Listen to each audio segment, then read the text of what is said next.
kind of good. I don't know why. It makes my body feel good. When you read a book, it's like your imagination comes to life. Because when you try to focus on the book and nothing else, it's like you're in your imagination. Yeah. Your own imagination.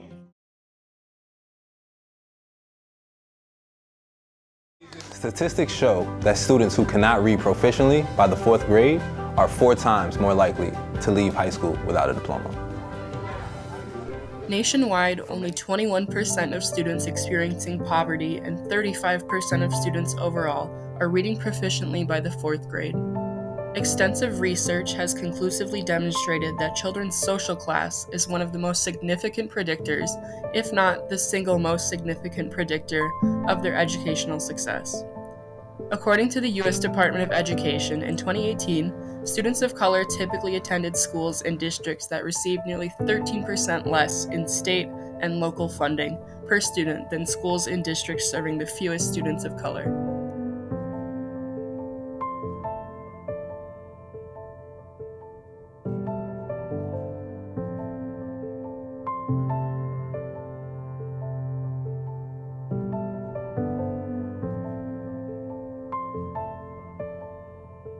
I've actually been with Reading Partners Twin Cities since we launched here in Minneapolis and St. Paul in 2015. We do try to make sure that we are working with predominantly students of color and low-income students, and so we do focus on Title I schools. We also work with schools where fewer than 50% of students are meeting grade level standards for reading. The majority of schools that are in Minneapolis and St. Paul public schools sort of would qualify for us. Ideally, we're using an unused classroom in a school.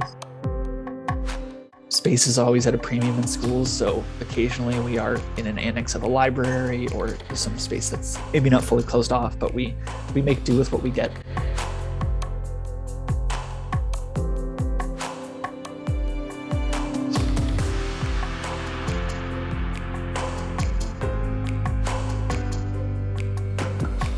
For students who maybe, I think particularly our older students, who know that they're behind grade level in reading, making it not feel like something that is remedial, but instead something that's exciting.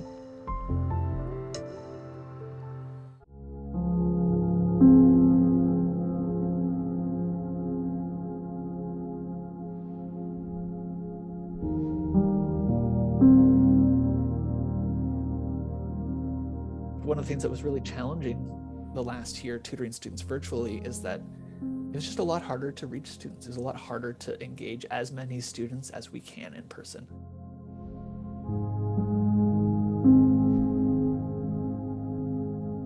And I'm sure there are students that if they were coming to school on a day-to-day basis, we would have been able to engage in a way that we weren't in the pandemic year.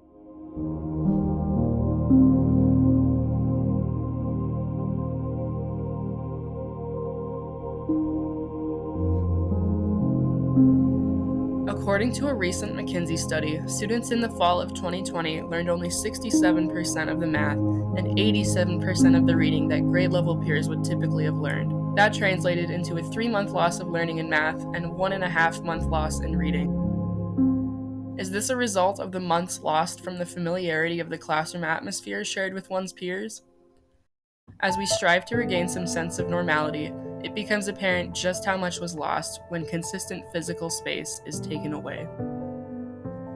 I think that familiarity with those people are really important, and the rhythm. Every session has that same cadence.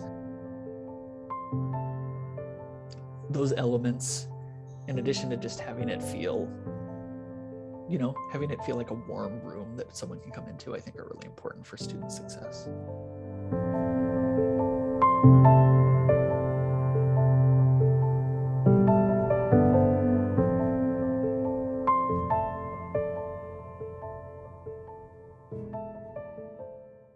Thank you for being my reading partners from Felipe. Thank you for being my reading partner from Yuli. Thank you for being my reading partner from Daisha.